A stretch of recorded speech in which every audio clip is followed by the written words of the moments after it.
Hey everybody, this is Daniel with Majik Solar Well Pumps. I know you guys have been waiting for this for a little while. I finally got a good means to do a little install video. I'm here at my dad's property in West Texas. He's pre-configured most of everything, but I just wanted to go over the basics of what the setup includes and what you need to do to achieve an install. So of course, the hardest part of the install usually is me mounting your solar panels. My dad chose to use a 3-inch pipe concreted into the ground.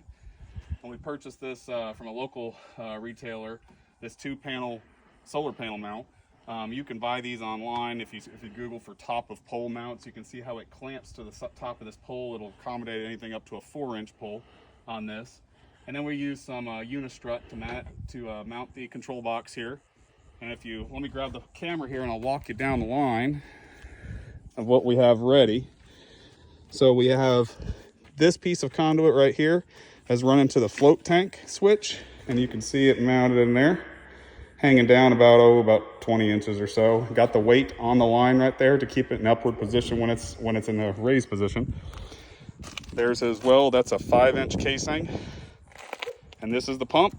So the pump here, he did use a stainless steel lead on this just for emergencies.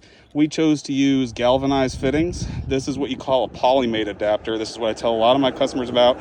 You're perfectly fine on using the hose barb adapter that comes in the kit, but we chose a static install, they call it. We use a 3/4 inch to 1 inch flare, and then our 1-inch polymate adapter with our poly line. This is 1-inch poly line, and this actually, there's threads in this inside of here. You can see kind of how it's flared out at the end here, and your poly line will actually twist into that, and it'll actually melt that poly line as it goes in. It makes a very, very, very good fitting. It's almost indestructible. It's almost hard to get it off if you ever need to.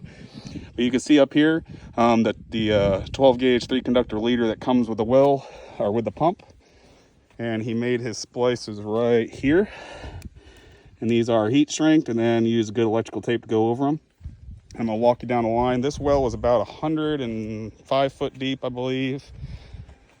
It's a little bit of a slower well, so we're gonna have to to adjust the RPMs on the motor so it's not pumping off all the time, and use the low level float switch.